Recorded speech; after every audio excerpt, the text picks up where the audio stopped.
guys, welcome to my channel The Chalkboard Champion। कैसे आप सब? उम्मीद है आप बहुत अच्छे होंगे। मैं भी बिल्कुल बढ़िया हूँ। गाइस, मैंने आपको बहुत ज़्यादा लेट हो गई है इस वीडियो में, सॉरी इसके लिए। पर अपन चैप्टर सेकंड ख़त्म कर देंगे फटाफट। तो पहले वाले जो वीडियोस थे, अपन ने उसमें पढ़ा था कि पार्टनरशिप क्या है, एचयूएफ क्या है, फॉर्म्स ऑफ बिजनेस ऑर्गेनाइजेशन, वही जो अपन ने क्लास 11th में पढ़ा था। उसमें थोड़ा सा फीचर्स और ये सब पढ़े थे। आप एक बार उसको देख लीजिएगा वीडियो को, तो आपको फटाफट रिवाइज हो जाएगा जो आपने क्या पढ़ा था। और फिर मैं एक क्यू एन ए सेशन भी लूँगी, जहाँ पे जब आपके नए तरीके के एम सी क्यूज़ आने वाले हैं नवंबर और दिसंबर में, जब वो टर्म 1 होगा, तो उसमें जो एमसीक्यूज आएंगे, तो उस तरीके का मैं ट्राई करूंगी कि मैं बनाऊं और फिर आपको प्रोवाइड कराऊं। तो क्यू एन ए सेशन होगा जब अपना चैप्टर खत्म हो जाएगा, ठीक है। और अभी सिर्फ अपन लेसन के बारे में अच्छे से पढ़ेंगे। तो आज अपन पढ़ने वाले हैं बिजनेस प्लान के बारे में। तो मेरे साथ बने रहिए। तो चलिए शुरू करते हैं। हाँ, तो गाइस आपको मेरी स्क्रीन दिख रही होगी। अपन पढ़ेंगे बिजनेस प्लान के बारे में। तो चलिए स्टार्ट करते हैं। तो बिजनेस प्लान क्या होता है? बिजनेस प्लान एक फॉर्मल स्टेटमेंट होता है, जिसमें बिजनेस गोल्स को जो भी अपने बिजनेस गोल्स हैं, जो अपने सेट करें बिजनेस गोल्स, वो आपको उसमें बिजनेस प्लान में दिखेंगे कि आपने अपने बिजनेस के लिए कौन से गोल सेट करे हैं, क्या आपका प्लान है, आपने क्यों बिजनेस सेटअप किया है, क्या आप अचीव करना चाहते हैं। तो वो सब बिजनेस प्लान में दिखेंगे। तो बिजनेस प्लान एक कॉम्प्रिहेंसिव प्रोजेक्ट रिपोर्ट है। मतलब कोई भी बिजनेस स्टार्ट होता है कि वो सोचते हैं कि अच्छा मुझे ये शॉप खोलनी, ताकि मैं इस एरिया में जितने भी कस्टमर्स हैं उनको सर्व कर सकूं, या फिर मैंने मैन्युफैक्चरिंग इंडस्ट्री खोली है, तो मैं ये क्या सोचूंगी कि मैं अपने इंडिया में एक ब्रांड एस्टेब्लिश कर सकूं और सबके घर में मेरा प्रोडक्ट यूज होना चाहिए। तो एक कॉम्प्रिहेंसिव वो प्रोजेक्ट के हिसाब से चलता है। तो कॉम्प्रिहेंसिव प्रोजेक्ट रिपोर्ट होता है जिसमें बहुत सारी एक्टिविटीज, रेंज ऑफ एक्टिविटीज का डिस्क्रिप्शन होता है। इससे हमें पता चलता है कि फीसिबिलिटी क्या है और वायबिलिटी क्या है प्रोजेक्ट की। फीसिबिलिटी और वायबिलिटी का मतलब है कि वो प्रोजेक्ट क्या चलेगा, कि क्या सक्सेसफुल होगा नहीं होगा, या फिर मैं अपने ही मन में डे ड्रीमिंग कर रही हूँ और फिर वो प्रोजेक्ट ऐसा होना चाहिए, वैसा होना चाहिए, ऐसा हो जाएगा वैसा हो जाएगा, ये नहीं। फिजिबिलिटी मतलब क्या वो रियल लाइफ में पॉसिबल है कि नहीं। तो सबसे पहला यही पॉइंट है, help us to understand the feasibility and the viability of the proposed venture. फिर सेकंड है, facilitates in assessing and making provisions for the bottlenecks in the progress and implementation of the idea. मतलब कि जो भी अपने assessment में जो भी प्रॉब्लम है, मतलब अपने बिजनेस आप जब असेस करेंगे कि क्या वो प्लान चलेगा नहीं चलेगा, तो उसमें जो भी आप वो फेस करेंगे, प्रॉब्लम्स, जो भी डिफिकल्टीज हर्डल्स फेस करेंगे, तो उसके लिए आप प्रोविजन बना के रखेंगे। अच्छा, ये सिचुएशन आएगी तो मैं ये करूंगा, और दूसरी सिचुएशन आएगी तो मैं दूसरा काम करूंगा। फिर है, discusses the potential for success of the project along with the risk factors involve. मतलब कि वो देखता है कि क्या कितना सक्सेसफुल हो सकता है ये project along with the risk factors, और क्या क्या रिस्क फेस करनी पड़ सकती है। तो ये 3 पॉइंट्स है। पहले फीसिलिटी अंडरस्टैंड करना, दूसरा हम प्रोविजन बना देंगे, बॉटलनेक ऑफ द बॉटलनेक्स मतलब होता है कि अपने प्रोग्रेस में अड़चन, उन हर्डल्स को फेस करने के लिए हम क्या प्रोविजन बनाएंगे, और तीसरा कि क्या सक्सेसफुल हो सकता है, क्या पोटेंशियल है उसमें वो। फिर business plan decision making tool भी माना जाता है, क्योंकि सबसे पहले क्यों माना जाता है कि सारे वो नेसेसरी इनपुट्स बताता है कि एंटरप्राइज में कौन कौन से हमें कितनी क्या चीजें चाहिए, कितनी रॉ मटेरियल चाहिए, कितना लेबर चाहिए और किस तरीके का लेबर चाहिए, वो भी बताता है बिजनेस प्लान। दूसरा कि हमारे रिसोर्सेस को कैसे मोबिलाइज और यूटिलाइज किया जाए, कि आपने रॉ मटेरियल मंगाए तो कौन सी प्रोसेस में कितना रॉ मटेरियल लगेगा, वो भी बताता है। Detailing the strategies for the execution of the project, उसमें हम बिजनेस प्लान में स्ट्रेटजी भी देखते हैं कि हम अपने प्रोजेक्ट को कैसे इम्प्लीमेंट करेंगे।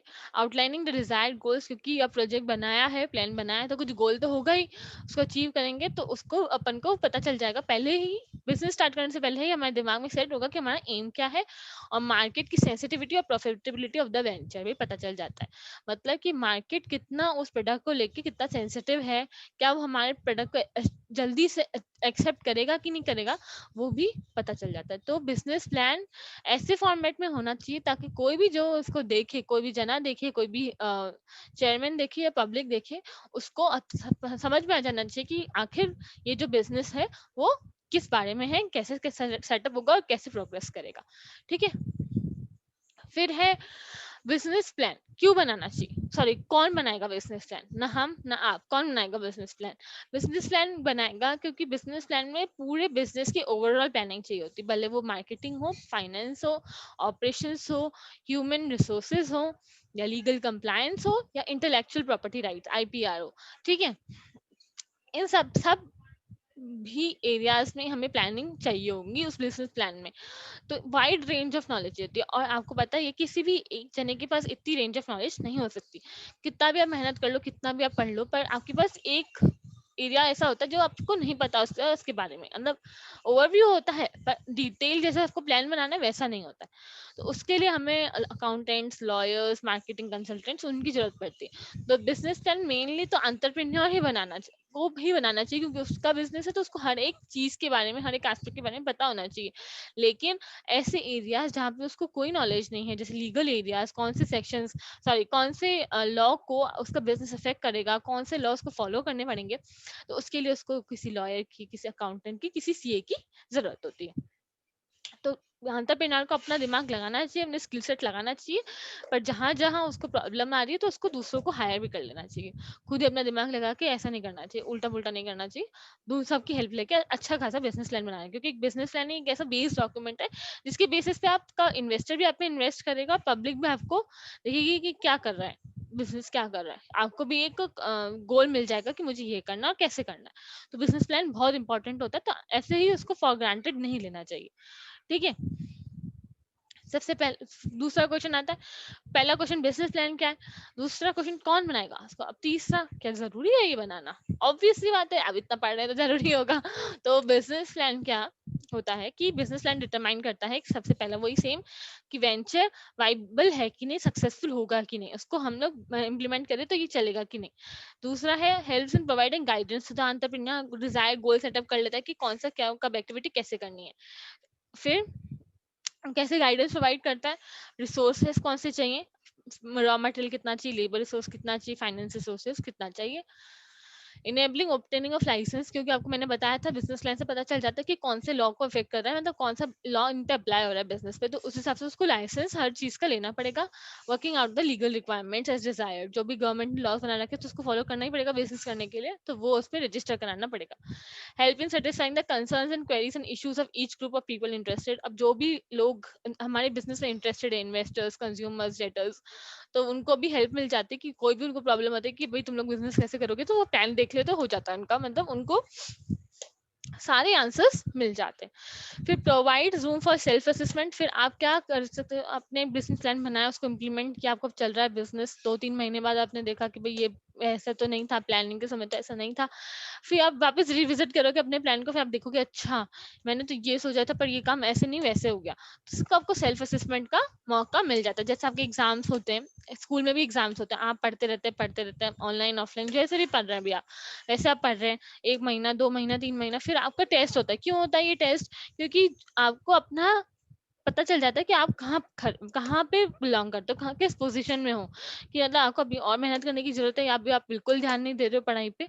तो वो टेस्ट इसलिए होता है ताकि बच्चे जाग रहे हैं। वैसे ही सेल्फ असेसमेंट हम करते हैं, बिजनेस में भी करते हैं, जिंदगी भी टेस्ट लेती है। तो सेल्फ असेसमेंट हम इसलिए करते हैं कि हमें पता चल जाए कि हम लोग कहाँ अभी खड़े हैं और कहाँ कितनी आपको हमने मेहनत करनी है उस तक पहुंचने के लिए।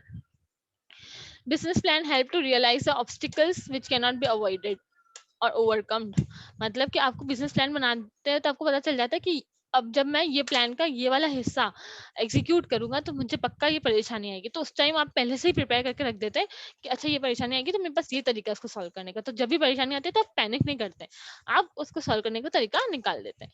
फिर ऐसे investors lender focus on seek of credit, investor lenders कौन से होते हैं, जो हमारे में पैसे इन्वेस्ट करते हैं, वो किस किस पे देखते हैं, क्या देखते हैं, कैरेक्टर, ये बिजनेस क्या काम करेगी, कैश फ्लो, कितना flow of inflow and outflow of cash होगा बिजनेस के लिए, जो फ्यूचर हम लोगों ने प्रोजेक्शंस बनाए होंगे, और कोलेटरल एंड इक्विटी कंट्रीब्यूशन, मतलब कितना हमारे उनके पास कितना एसेट्स होंगे जो हम उनको गिरवी रखने के लिए दे सकते हैं, और इक्विटी कितना होगा, मतलब कितना पैसा वो कैपिटल वो इन्वेस्ट करने वाली है। तो ये सारी चीजें बिजनेस प्लान में लिखी हुई होती है, तो जो इन्वेस्टर्स होते हैं उनको खास इन्हीं 4C पे फोकस होता है, तो फिर वो बिजनेस प्लान हमें पता चल जाता है कि एंटरप्रेन्योर की क्रेडिट हिस्ट्री क्या है ना। अब ये आउटलाइन, ठीक है, बिजनेस प्लान का आउटलाइन, आउटलाइन मतलब कौन कौन से टॉपिक्स उसमें कवर होते हैं। सबसे पहला एलिवेटर पिच। एलिवेटर पिच क्या होता है कि बिजनेस प्लान आपने तो बना दिया, अब उसको डिस्कस करने के लिए क्या होता है, मीटिंग रखी जाती है, जैसे प्रेस कॉन्फ्रेंस रखते हैं, जियो रिलायंस जियो मीडिया को बुला के से एनुअल जर्नल मीटिंग या फिर प्रेस कॉन्फ्रेंस क्यों रखते हैं, क्योंकि वो बताना चाहते हैं कि हम लोगों का आगे का क्या प्लान है, ताकि इन्वेस्टर्स उन चीज़ों से अट्रैक्ट होकर हमारे यहाँ पे आए। तो बिजनेस प्लान का सबसे ऊपर होगा एलिवेटर पिच। उससे क्या होता है, आपको ट्रेलर मिल जाता है, टीजर होता है कि हम लोग आगे क्या करने वाले हैं। तो वो सारा एजेंडा बता देता है कि प्लान में क्या क्या है, ताकि लोगों को ऐसे किया जाए, क्या बोलते हैं उसको, लोगों को फोकस में लाया जाए कि अच्छा ये डिस्कस करने वाला है, तो चलो ध्यान से सुनते हैं। तो वो वाली बात हो जाती है। जैसे मीटिंग में किसी फंक्शन में जाते हैं या फिर किसी ऐसे जगह जाते हैं जहाँ पे सामने वाले की हम बातें सुननी पड़ती है अपन को, पर अब जब वो कुछ अच्छी बात कह देगा जो आप जिस बारे में सोचे वो उसी बारे में कुछ कह देगा, तो फिर आप ध्यान से सुनने लग जाते हो ना, वैसे वही वाली बात हो जाती है। अब सेकंड है pitch deck with oral narrative. Oral narrative मतलब ये एक तरीके का स्लाइड शो होता है, जहाँ पे आपको पता चल जाता है कि आप उन पॉइंट्स पे फोकस करते हैं जहाँ पे इन्वेस्टर्स का इंटरेस्ट होता है।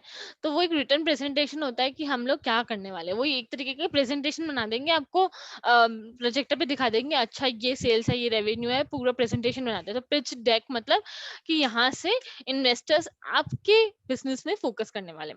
Return presentation for external stakeholders, एक बहुत अच्छा detailed well formatted plan stakeholders के लिए, कि हम लोग आगे क्या करने वाले हैं उनको देते हैं कि भाई पढ़ो, तुम हमारे बिजनेस के बारे में पढ़ो और एक्सेप्ट करो, हमारे में पैसा इन्वेस्ट करो। फिर एन इंटरनल ऑपरेशनल प्लान, ये वो कॉन्फिडेंशियल होता है, सबको नहीं बांटा जाता है ना। और खासकर ये मैनेजमेंट के लिए यूज किया जाता है कि मैनेजमेंट क्या चाहता है, कि कैसे वो अपना बिजनेस प्लान करने वाला है। लेकिन एक्सटर्नल स्टेक होल्डर्स को ये नहीं बांटा जाता, ये इंटरनल डॉक्यूमेंट ही होता है, ठीक है। तो बिजनेस प्लान में क्या होता है, सबसे पहले elevator pitch, trailer, pitch deck मतलब प्रेजेंटेशन बनाते हैं, return presentation for external stakeholders, उनको स्टेटमेंट दिया जाता है, और इंटरनल ऑपरेशनल प्लान, ठीक है। अब इंटरनल ऑपरेशन प्लान में बहुत सारे होते हैं। General introduction, description of business venture, organisational plan, operational plan, production plan, human resource plan और फाइनेंशियल प्लान, मार्केटिंग प्लान और मिसलिनियस, ये सारे प्लान होते हैं, ठीक है। तो सबसे पहले जनरल इंट्रोडक्शन। जनरल इंट्रोडक्शन में कौन सा चीज होती है, जनरल इंट्रो। आपको जैसे पता चल गया, जनरल इंट्रो का नाम सुनते ही क्या आपको पता चलेगा कि ये क्या होता है, एंटरप्रेन्योर के बारे में, इंडस्ट्री कौन सी है, बिजनेस क्या करेगा, कैसा कॉन्स्टिट्यूशन होगा, क्या प्रोडक्ट बनाएगा, ठीक है। तो सबसे पहले एंटरप्रेन्योर की बायोडाटा की, ये आदमी, इसका नाम ये है, यहाँ से बिलोंग करता है, इसने इतनी पढ़ाई करी है, उसको इतना प्रीवियस एक्सपीरियंस है, इतना काम कर चुका है, इसलिए ये बिजनेस चालू कर रहा है और उसको इस बात का एक्सपीरियंस है। इंडस्ट्रीज प्रोफाइल, जहाँ जहाँ पे ये क्या करने वाला है, स्टार्ट करने वाला है, जो जो भी इंडस्ट्री में एंटर करने वाले उसकी प्रोफाइल, कि इंडस्ट्री ऐसे मेंटेन करे, ये हमारे एग्जिस्टिंग प्लेयर्स है और हम यहाँ पे एंटर करेंगे, हम और ये प्रोडक्ट मैन्युफैक्चर करेंगे। कॉन्स्टिट्यूशन एंड ऑर्गेनाइजेशन, मतलब कि क्या लीगल फॉर्म होगा कंपनी का, सोल प्रोप्राइटरशिप होगा या कंपनी होगी या पार्टनरशिप होगी, या, या दूसरे रजिस्ट्रेशन डिटेल्स कि हमने रजिस्टर करवा दिया है और ये ऐसे चलेगा। प्रोडक्ट डिटेल्स की, प्रोडक्ट जो हम मैन्युफैक्चर करेंगे तो उसकी यूटिलिटी क्या रहेगी, यूटिलिटी मतलब किस काम का आएगा वो प्रोडक्ट, उसकी रेंज क्या रहेगी, प्राइस रेंज, उसका डिजाइन कैसा रहेगा, पैकेट में पैक करेंगे, बॉटल में पैक करेंगे, किस में पैक करेंगे, और यूएसपी, प्रिसाइज यूएसपी मतलब selling price of the product, है ना। तो किस प्रोडक्ट, एक प्रोडक्ट का सेलिंग प्राइस कितना रहेगा तो वो बताना, ठीक है। तो ये इंट्रोडक्शन में कवर कर लिया जाएगा, ठीक है। और उसमें अब सेकंड है, सेकंड था अपना डिस्क्रिप्शन ऑफ बिजनेस वेंचर। देखो ये दिमाग में रखो, डिस्क्रिप्शन ऑफ, पहले इंट्रोडक्शन देंगे फिर बिजनेस वेंचर के बारे में बताएंगे।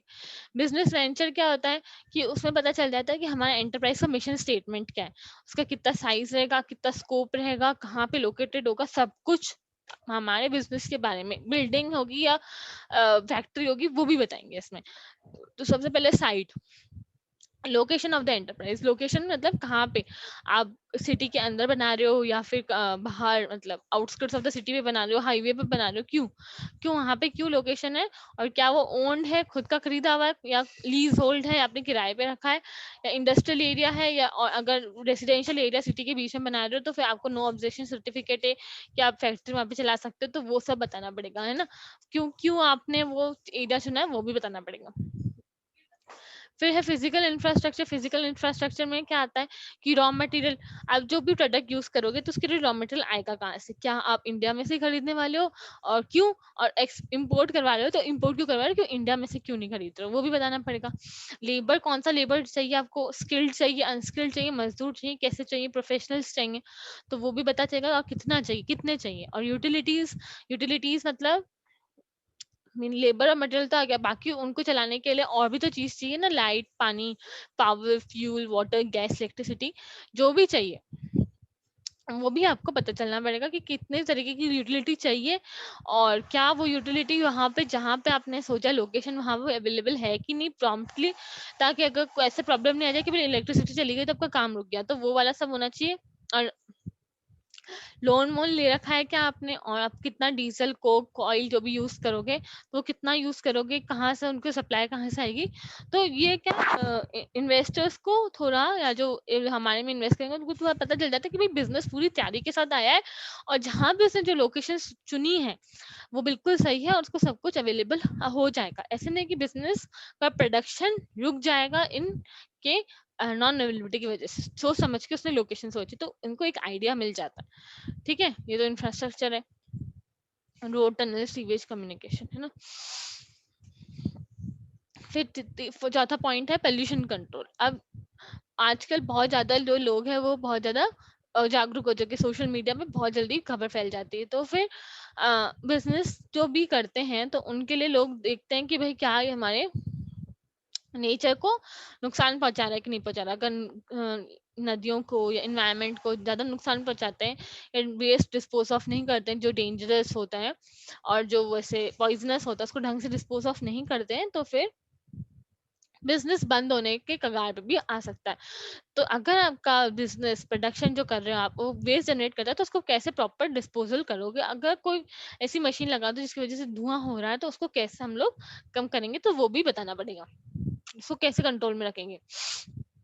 ट्रांसपोर्ट एंड कम्युनिकेशन, अब आपके यहाँ पे फैक्ट्री में लोग आएंगे काम करने, तो उनके आने जाने की सुविधा तो होनी चाहिए, अब फैक्ट्री तो उनसे ही चलेगी, अगर वो उनके आने जाने की सुविधा नहीं होगी तो किसकी होगी, तो आपको उसका भी ध्यान रखना पड़ेगा। और फिर कम्युनिकेशन सिस्टम, कम्युनिकेशन सिस्टम की मतलब किसी को फोन कॉल लगाना है, इंटरनेट वाईफाई की सुविधा होनी चाहिए, क्योंकि आजकल सब कुछ ऑनलाइन है, तो आपको कुछ भी चीजें अपलोड करनी होगी तो ऑनलाइन ही करनी होगी, तो कम्युनिकेशन सिस्टम भी होना चाहिए। मशीनरी, आपकी इक्विपमेंट, अब आपकी फैक्ट्री, आप प्रोडक्ट मैन्युफैक्चर कर रहे हो तो आपकी फैक्ट्री में कितनी मशीनरी लगेगी, या अगर आपका ऑफिस है तो आप कितने कंप्यूटर सेटअप करोगे, कितने एसीज लगेंगे, वो भी आप, जनरेटर लगेगा नहीं लगेगा वो भी आपको बताना पड़ेगा। और प्रोडक्शन प्रोसेस, अगर आप प्रोडक्शन में इन्वॉल्व हो तो कैसे स्टार्ट होगा, मशीन ए से मशीन बी में जाएगा, फिर मशीन सी में पैकेजिंग होगी, मशीन डी में उसका क्वालिटी कंट्रोल चेक होगा, उसके बाद फिर जाएगा आगे, तो कौन सी टेक्नोलॉजी चाहिए, और फिर लाइसेंस मिली कि नहीं उस टेक्नोलॉजी के लिए, इंपोर्ट करवा रहे हैं या नहीं, वो सब आपको उसमें प्रोडक्शन प्रोसेस में लिखना पड़ेगा, पूरा डिटेल प्रोडक्शन प्रोसेस आपको लिखना पड़ेगा यहाँ पे।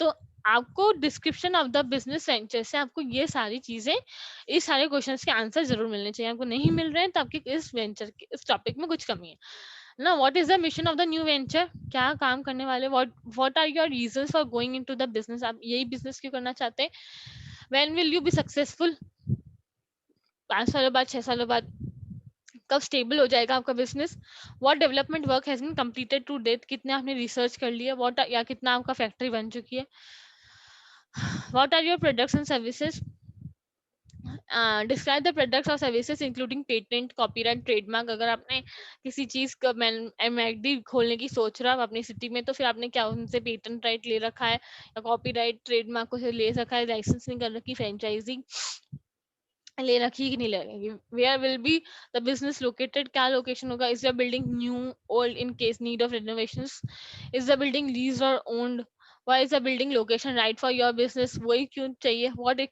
office equipment will be needed? Will equipment be purchased or leased? धीरे-धीरे installments में खरीदेंगे या फिर हम किराए पे ले लेंगे? What experience do you have? Enterprise की एंटरप्रेन्योर की बायोडेटा में पता चल जाएगी. And will you need and how you will need to successful implement the business plan.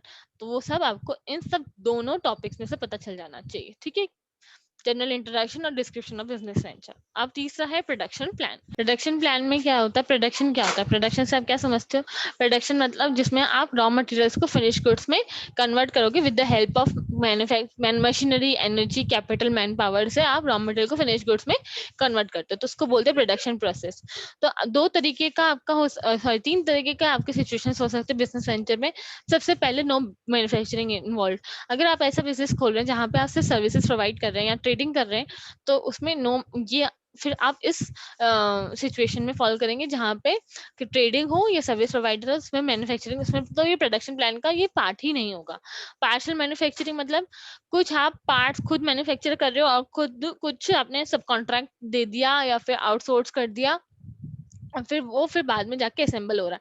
तो पार्शियल मैन्युफैक्चरिंग थोड़ा आप कर रहे हो, थोड़ा वो लोग कर रहे हैं, फिर मिलके प्रोडक्ट बना रहे हैं. तो वो भी बताना पड़ेगा कि किसको आउटसोर्स किया, उन्हीं को क्यों चुना आउटसोर्स करने के लिए. और भी तो बहुत सारे थे. कितना कॉस्ट और टाइम आपको लग रहा था, उनको कितना लग रहा है, और कौन से कॉन्ट्रैक्ट्स आपने उनके साथ अग्री करे हैं, वो भी बताना पड़ेगा. Complete manufacturing. कंप्लीट मैन्युफैक्चरिंग मतलब सारा मैन्युफैक्चर आप ही कर रहे हो, किसी को आपने आउटसोर्स नहीं किया. तो आपको क्या डिस्क्राइब करना पड़ेगा कि आपकी जो फैक्ट्री उसका लेआउट कैसा है, कि मशीन ए कहाँ लगेगी, बी कहाँ लगेगी, सी कहाँ लगेगी, और पैकेजिंग कहाँ होगी, स्टोरेज कहाँ होगा, वो सब. फिर मशीनरी इक्विपमेंट कितनी चाहिए होगी इस परफॉर्म करने के लिए, सब प्रोडक्शन प्रोसेस को. फिर है रॉ मटेरियल्स. जो रॉ मटेरियल्स हैं वो कहाँ से आएंगे, कौन सप्लाई करेगा उनको, और क्या टर्म्स और कंडीशंस आप अग्री करके आए हो, कितना कॉस्ट आएगा मैन्युफैक्चरिंग का. और लास्ट है कि कितना कैपिटल इक्विपमेंट क्या चाहिए होगा आपको, कौन सी मशीनरी चाहिए होगी, पूरा इक्विपमेंट बताना पड़ेगा. तो इस प्रोडक्शन प्लान से आपको क्या आइडिया हो जाएगा कि कितना प्रोडक्शन का स्केड्यूल क्या है, कितने बजट लगेगा उस पर, मशीनरी इक्विपमेंट कौन सी चाहिए, मैन्युफैक्चरिंग का मेथड कौन सा है, और कैसे मैन्युफैक्चरिंग कर रहे हो, प्लांट लेआउट क्या है, time, motion and work study मतलब कितना टाइम में क्या काम कंप्लीट हो जाएगा, कितने लोग चाहिए होंगे, और इन्वेंटरी कितनी चाहिए होगी, इन्वेंटरी मतलब स्टॉक कितना रखेंगे हम. तो प्रोडक्शन प्लान सबसे पहला कि कौन रिस्पॉन्सिबल होगा प्रोडक्शन प्लान के लिए. फिर दूसरा है कि अगर हमने मैन्युफैक्चरिंग कुछ कर रहे हैं, कुछ सब कॉन्ट्रैक्ट कर लिया, तो कौन होंगे और वही क्यों सिलेक्ट किए गए, और फिर उनका क्या कॉस्ट आ रहा है, और हमारा क्या कॉस्ट आ रहा है, इसको कंपेयर किया जाएगा. लेआउट क्या रहेगी प्रोडक्शन प्रोसेस की, और कौन सी इक्विपमेंट हमें अभी के अभी चाहिए ताकि हम प्रोडक्शन स्टार्ट कर पाए, कहाँ से रॉ मटेरियल्स आएगा, और जो न्यू मटेरियल्स है उसका जो सप्लायर है वो रॉ मटेरियल्स कहाँ से आएगा, क्या वो अप्रोप्रिएट कॉस्ट पे आ रहा है, आपने कंपेयर किया कि नहीं किया, कितना कॉस्ट आएगा मैन्युफैक्चरिंग करने का, और कितनी कैपिटल रिक्वायरमेंट मतलब फ्यूचर में आपको और कितनी मशीनरी की जरूरत पड़ सकती है. वो डिटेल्ड ऑपरेशन सर्विस मतलब अगर आप ट्रेडिंग कर रहे हैं या सर्विस इंडस्ट्री में है, तो आपको क्या चाहिए कि कहाँ से आप सामान खरीदेंगे, है ना. ट्रेडिंग करेंगे तो सामान तो मैन्युफैक्चरर से खरीदेंगे ना, कहाँ से खरीदेंगे, आप कहाँ से कहाँ स्टॉक करके रखेंगे सामानों को. और क्योंकि ट्रेडिंग का तो मेन स्टोरेज का ही प्रॉब्लम आता है, तो आप स्टोरेज कहाँ करेंगे, कैसे उसको प्रमोट किया जाएगा, खुद का स्टोरेज होगा या आप वेयर हाउस किसी का रेंट पे लेंगे, और कस्टमर को आपके गुड्स कैसे फ्लो होंगे, या आपके बाद भी कोई मिडलमैन है कि नहीं, और पूरा बिजनेस ट्रांजैक्शन का ऑर्डर कि पहले आप खरीदोगे फिर उसको बेचोगे फिर आपका पैसा रिकवर होगा, तो पूरा बताना पड़ेगा. और कौन सी टेक्नोलॉजी यूज कर रहे हैं, अगर आप कोई सर्विस प्रोवाइड कर रहे हैं तो कौन सा सॉफ्टवेयर और ये सब यूज कर रहे हैं कस्टमर्स को सर्विस प्रोवाइड करने के लिए, तो ये सब बताना पड़ेगा आपको. फिर है ऑपरेशनल प्लान. ऑपरेशनल प्लान में क्या आएगा, ऑपरेशन प्लान मतलब आपकी बिजनेस ऑपरेशंस हैं कि कहाँ. अब अपन प्रोडक्शन प्लान में आ गए, प्रोडक्शन प्लान में हमने सब कुछ डिस्कवर कर लिया, रॉ मटेरियल और ये. अब उसके नीचे आता है ऑपरेशन प्लान मतलब डे टू डे ऑपरेशंस के लिए, डे टू डे ऑपरेशंस के लिए आप कौन सी चीजों को कैसे यूज करेंगे. अगर कोई नया इंसान आपकी फैक्ट्री में आ जाए और उसको पता करना हो कि कैसे आपके दिन में एक दिन में कैसे काम स्टार्ट होता है, कैसे आपका रूटीन वर्क क्या है, तो वो बताना पड़ेगा. ये थोड़ा डिटेल है प्रोडक्शन प्लान में. प्रोडक्शन प्लान में आपको ओवरव्यू मिल जाता है, लेकिन ऑपरेशन प्लान में आपको पूरा डिटेल मिल जाता है कि एक दिन में आप क्या क्या चीजें करते हैं. ठीक है, stages of manufacturing to the final product. तो एक ब्लूप्रिंट होता है जिसमें आपको एडवांस में पता चल जाता है कि कौन कौन से ऑपरेशंस होंगे, एक इंडिविजुअल आइटम किस रूट से होके गुजरेगा मशीन ए से बी, बी से सी, सी से डी, और स्टोर रूम में स्टार्टिंग एंड फिनिश डेट के एक प्रोडक्ट को बनने के लिए एक अगर 20 जुलाई को वो प्रोडक्ट स्टार्ट हुआ तो कब वो बन के खत्म तैयार हो जाएगा, 22 को, 25 को, 27 को कब, और क्या आपके गुड्स ऑर्डरली मूवमेंट में, कि ऐसा नहीं है कि रॉ मटेरियल ओवर स्टॉक है या अंडर स्टॉक है, या फिनिश गुड्स ओवर स्टॉक है, अंडर स्टॉक है, मतलब आपका मूवमेंट हो रहा है गुड्स का, ऐसा नहीं कि आप स्टॉक करे जा रहे हो बना बना के और कोई खरीद नहीं रहा, तो वो वाली बात हो जाती है। ठीक है, तो वो सब आपको फ्लो ऑफ गुड्स भी बताना चाहिए, और देखना पड़ेगा कि हमारे पास time to time raw material आ रहा है और टाइम टू टाइम कस्टमर्स के पास शिप होके जा रहा है। ठीक है, तो ये पूरा फ्लो। सबसे पहले आता है एलिमेंट्स, उसके एलिमेंट्स हैं 6 एलिमेंट्स हैं। सबसे पहला है राउटिंग। राउटिंग में मतलब आपको पता चल जाएगा आपका प्रोडक्ट या सर्विस कहाँ से स्टार्ट होता है, रॉ मटेरियल से स्टार्ट होकर ट्रांसफॉर्मेशन तक क्या कौन कौन से स्टेजेस से गुजरता है, वो राउटिंग में पता चलेगा, पूरा प्रोसेस है। स्केड्यूलिंग, उसमें हम टाइम डेट और डे फिक्स करते हैं कि हर ऑपरेशन को स्टार्ट करने के लिए क्या होगा, मतलब फर्स्ट डे जैसे आपके प्रोडक्ट को मैन्युफैक्चरिंग के लिए करने के लिए 3 दिन लगते हैं और 3 दिन में वो 6 मशीन से होकर गुजरता है। तो फर्स्ट डे पे मशीन ए और बी चाहिए, फिर सेकेंड डे पे स्केड्यूल किया जाएगा कि सी और डी में वो मैन्युफैक्चर होगा, और थर्ड डे में ई और एफ में होगा, और फोर्थ डे में उसकी पैकिंग करके हम स्टोर रूम में रखवा देंगे। तो ये पूरा एक एक टाइम रिकॉर्ड करता है, एक एक प्रोडक्ट को मैन्युफैक्चरिंग के लिए स्केड्यूल करता है कि आपको बताना पड़ेगा कि कैसे वो काम कंप्लीट होगा और क्या होगा। डिस्पैचिंग, अब आपने स्टोर रूम में तो रख दिया, अब उसको डिस्पैच कैसे किया जाए। डिस्पैच कैसे किया जाए मतलब कि आपने स्टोर रूम में रख दिया, अब उसको कैसे शिपिंग के थ्रू पहुंचाएंगे, आपकी कोई कोरियर सर्विस के साथ कॉन्ट्रैक्ट है उससे पहुंचाएंगे, और क्या उसमें अगर आपका ऐसा प्रोडक्ट है जिसमें कस्टमर को कुछ ऐसे अपना काम करना पड़ेगा, मतलब उसमें कुछ उसको असेंबल करना पड़ेगा कस्टमर को, तो उसमें इंस्ट्रक्शंस पेज दिया हुआ है कि नहीं दिया हुआ है, या आप खुद जाके इंस्टॉल करवा के आएंगे, तो वो सब बताना पड़ेगा। फॉलो अप, उसके बाद आपने शिपिंग तो करवा दी, कोरियर सर्विस करवा दी, तो आपको वो भी चेक करना पड़ेगा कि क्या वो प्रोडक्शन, क्या वो कोरियर सर्विस ने पहुंचा दिया है कि नहीं, सामान पहुंचा दिया। और देखना पड़ेगा कि जो भी हमने वे सेटअप किए थे कि वे ऐसे प्रोडक्शन होगा, ऐसे वर्क इन प्रोग्रेस को नापा जाएगा, फिनिश गुड्स ऐसे रखा जाएगा, तो क्या वो हमने तरीका सोचा वो सही निकला है कि नहीं निकला है, और उनको कैसे मतलब और कितना इम्प्रूव किया जाए, और कैसे इम्प्रूव किया जाए वो सब भी पता चल जाएगा। और अगर कोई भी प्रोडक्शन प्रोसेस में कोई भी हर्डल फेस कर रहे हैं हम, तो उसको कैसे हटाया जाए, उसका क्या सेकेंड सोल्यूशन, ऑल्टरनेटिव सोल्यूशन क्या होगा, वो फॉलो अप में आ जाएगा। और इंस्पेक्शन, क्वालिटी कंट्रोल होता है ये इसमें, इसमें आपको पता चल जाता है कि आपका मार्केट में जो प्रोडक्ट है किस तरीके से परफॉर्म कर रहा है, कि लोग उसको एक्सेप्ट कर रहे हैं कि नहीं कर रहे हैं, और उसका स्टैंडर्ड हम कैसे बढ़ाएं। और पूरा रिसर्च करते हैं इसमें इंस्पेक्शन में कि जो भी प्रोडक्ट हम मैन्युफैक्चर कर रहे हैं कि कस्टमर को कोई इंजरी या हजार्डियस प्रोडक्ट तो नहीं है, और हम अपने क्वालिटी के साथ कॉम्प्रोमाइज तो नहीं कर रहे। ठीक है, और शिपिंग है, शिपिंग में तो आपको पता है कि भाई कंज्यूमर्स तक कैसे गुड्स पहुंचेगा, तो उसमें आपको शुरुआत से एंड तक प्रोसेस बताना पड़ेगा। तो प्रोडक्शन प्लान में क्या होगा, एक नेचर ऑफ वेंचर से होगा कि सर्विस में होंगे तो आपका ये शिपिंग विपिंग करने की जरूरत नहीं होगी, आप डायरेक्ट ही ऑनलाइन ही पहुंचा दोगे। टाइप ऑफ प्रोडक्ट है, सर्विस, स्केल ऑफ ऑपरेशन पता चल जाएगा ऑपरेशन प्लान में कि लार्ज स्केल प्रोडक्शन कर रहे हैं, स्मॉल स्केल कर रहे हैं, और कौन सी टेक्नोलॉजी यूज कर रहे हैं। तो बस बिल्कुल ये सेम प्रोडक्शन प्लान की जैसा ही है, पर थोड़ा आप उसको थोड़ा डीप में पढ़ते हैं ऑपरेशनल प्लान में। ठीक है, अब ये जो ऑर्गेनाइजेशन प्लान है हम नेक्स्ट वीडियो में पढ़ेंगे। तो आज के लिए बस इतना ही। थैंक यू सो मच मुझे इतना सुनने के लिए। लाइक करें, शेयर करें, सब्सक्राइब करें इस चैनल को। Bye guys.